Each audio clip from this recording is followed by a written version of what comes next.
तारापुर और कुशेश्वर स्थान के ज़िमनी इंतखाबात के नताइज पर कांग्रेस के जनरल सेक्रेटरी तारिक अनवर ने सख्त रद्द-ए-अमल का इजहार किया। तारिक अनवर ने कहा कि इन नताइज से सबक लेने की ज़रूरत है।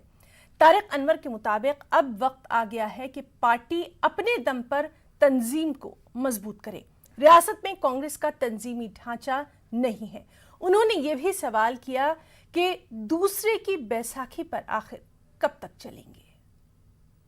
हमारे साथ है कांग्रेस महासचिव तारिक अनवर साहब, उनसे बात करते हैं। सर, जो बिहार उपचुनाव के नतीजे आए हैं उसमें दोनों जगह कांग्रेस को करारी हार मिली है। देखिए, हम लोग जो भी परिणाम आए हैं उसको स्वीकार करते हैं। जनता का जनादेश है। जब तक हम अपने पैर पर नहीं खड़े होंगे, हम ज़्यादा देर तक दूसरे की बैसाखी के सहारे नहीं चल सकते।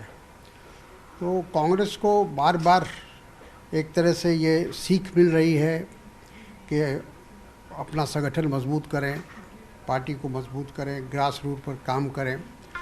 लेकिन हम सभी लोग उसके लिए ज़िम्मेदार हैं कि अभी तक हम लोगों को इस बात का एहसास नहीं है। लेकिन सर, आपने नतीजों को भी अगर देखें तो जमानत जब्त हुई, तो क्या अकेले भी अगर आप बात कर रहे हैं कि पैरों पे खड़ा होना, अकेले रहना है, तो पार्टी तो वहाँ संगठन ही नहीं, कैसे मौजूद होती?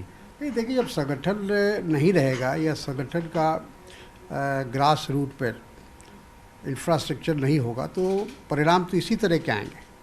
हम लोगों ने इसके लिए प्रयास ही नहीं किया बिहार में कांग्रेस को ग्रास रूट पर लेकर जाने का।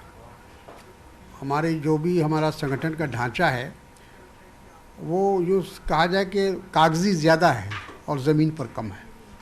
लेकिन अभी मैं समझता हूँ कि इस उपचुनाव से हम लोगों को फिर एक बार सीख लेने की आवश्यकता है कि आगे जो लोकसभा का चुनाव होगा उससे पहले हम अपने संगठन के ढांचे को वहाँ मजबूत करें और जो ज़मीनी कार्यकर्ता है उनको संगठन में प्राथमिकता दें।